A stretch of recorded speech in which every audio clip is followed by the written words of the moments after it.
This greatly affects Caitlyn Clark, guys. This greatly affects Caitlyn Clark. Here says WNBPA to take firm against WNBA as CBA feud rages on. The collective bargaining agreement deadline expires January 9th. The WNBPA is preparing to take action against the WNBA as tensions escalate. 98%. That's not a negotiating position. That's a declaration of war. The WNBA Players Association just authorized a strike with overwhelming support. The deadline? January 9th. That's less than 2 weeks away. But here's what makes this different from every other labor dispute in sports history. The league's biggest star is publicly breaking ranks with her own union. I'm going to break down what's really happening here, because the numbers tell a story. The headlines are completely missing. Now looms, raising questions about labor stability ahead of the next campaign. This is January 9th is about to be here. We're almost at January 1st. It's almost a happy new year, guys. So they are, and it seems as though the WNBPA is willing to start a strike before the deadline even shows up. This is crazy work. Sensing the deadline and the season starts, players believe time is no longer. And by the end of this video, you're going to understand why this could either make or completely destroy the WNBA. Let's get into it. First, let's talk about what just happened. 93% of all WNBA players participated in this vote. That's historic turnout for any union authorization vote in sports. And of those voters, 98% said yes to strike authorization. Let me repeat that. 98%.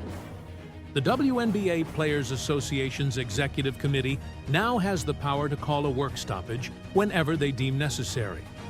The current collective bargaining agreement expires after the 2025 season. Both sides are negotiating the framework that will define player compensation, revenue sharing, and working conditions for the next 5 to 7 years. This isn't about tweaking salary numbers. This is about fundamentally restructuring how the WNBA splits its growing revenue pie. And that pie just got a lot bigger thanks to one player. The union's executive committee to call a strike if negotiations collapse. And they quoted, "The players have spoken," the WNBPA said. Through a decisive vote with historic participation, our membership has authorized WNBPA's executive committee to call a strike when necessary. Now we know that they got those votes and all of that, but the thing is, negotiations have not progressed, guys. And this is the second extension that has been signed. And Breanna Stewart, two-time WNBA champion and veteran all-star, said it perfectly. What we're doing right now isn't really working. If they're not going to budge, we're going to get to this point where we're just going to be at a standoff. The players are demanding significant salary growth and improved revenue sharing. And here's the thing, they're not wrong about the expansion. Look at the numbers.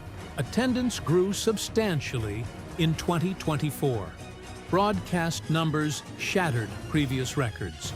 New media deals tripled their previous agreements. Expansion teams are joining in Golden State and Toronto. On paper, the players have leverage. But the league is pushing back with a different set of numbers. WNBA officials argue that financial sustainability must remain the priority. They've proposed an uncapped revenue sharing model that would directly link future salary growth to rising league revenues over time. Translation? We'll pay you more when we actually make more, not based on projections. Proposed uncapped revenue sharing model, which they would directly link future salary growth to rising league revenues over time. Despite those assurances, players remain unconvinced. Many fear that without firm guarantees now, future promises may fail to translate into meaningful financial gain. With the season typically beginning around May, both sides face mounting pressure. A prolonged dispute risks overshadowing momentum the league has worked hard to build. For now, the strike authorization stands as a warning shot. If no deal is reached by January 9th, the WNBPA has made it clear. Despite those assurances, players remain unconvinced. Many fear that without firm guarantees now, future promises may fail to translate into meaningful financial gain. We need to play basketball this season. None of the other players have come out and said such thing. None of the other players have come out and said such thing. And it really just seems like she's on that island alone at this point. It says Clark wants to ensure the two sides agree on a good deal to properly set up the future of the league. She said it's not something that can be messed up. We're going to fight for everything that we deserve, but at the same time, like, we need to play basketball. That's what all our fans crave. That's what all of you in the media crave as well. You want the product on the floor at the end. With the season typically beginning around May, both sides face mounting pressure. A prolonged dispute risks overshadowing all the momentum the league has worked so hard to build. And that's where Caitlyn Clark enters the picture. Now watch Caitlyn Clark's response carefully, because this is where the story splits in two directions. Clark said, and I'm quoting directly, "We need to compromise, and ultimately, we need to play basketball this season." That statement dropped like a bomb in union circles. She continued, "It's not something that can be messed up.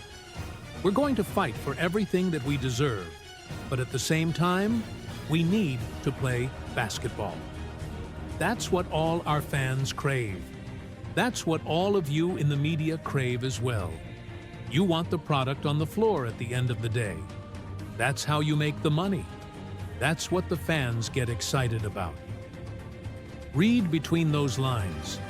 Clark just told the union that a strike would be catastrophic for the very momentum they're trying to capitalize on.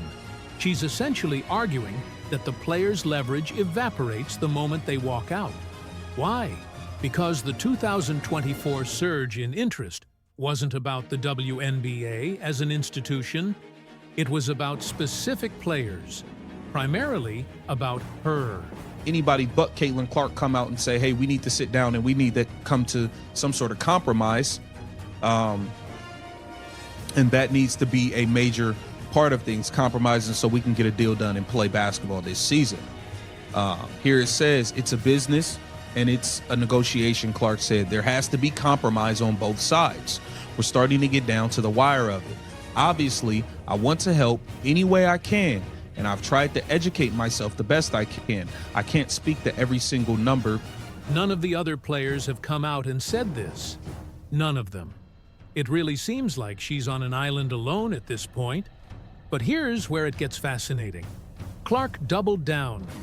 It's a business, and it's a negotiation. There has to be compromise on both sides. We're starting to get down to the wire of it. Obviously, I want to help any way I can. I think there are different things we can find ways to say, we certainly deserve that, and we can't compromise on that. And there are other things that we can probably compromise on. That is not union solidarity language. That's a rookie telling veterans that their hardline approach might be strategically flawed. And she's doing it publicly, which means she's either incredibly naive about union politics, or she's calculated that her individual brand gives her enough protection to break ranks.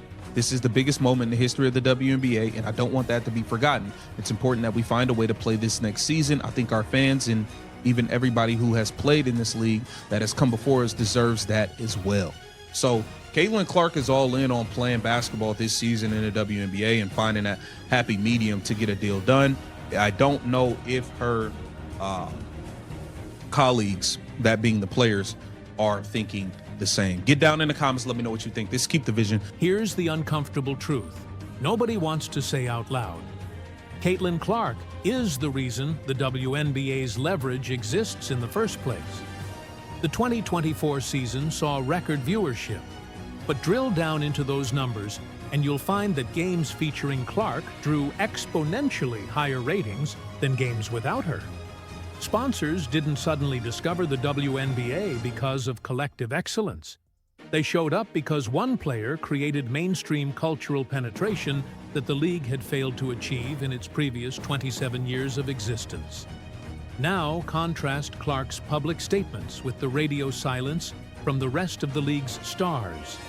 Where's Aja Wilson's take on compromise? Where's Brianna Stewart acknowledging that fans deserve basketball? Where's Sabrina Ionescu weighing in on the need to balance player demands with league sustainability? They're not saying anything because union leadership has clearly established a unified front. And that front does not include nuance. Here's the elephant in the room that nobody wants to address directly. The WNBA has lost money in most years of its existence. It's been subsidized by the NBA to the tune of tens of millions of dollars annually.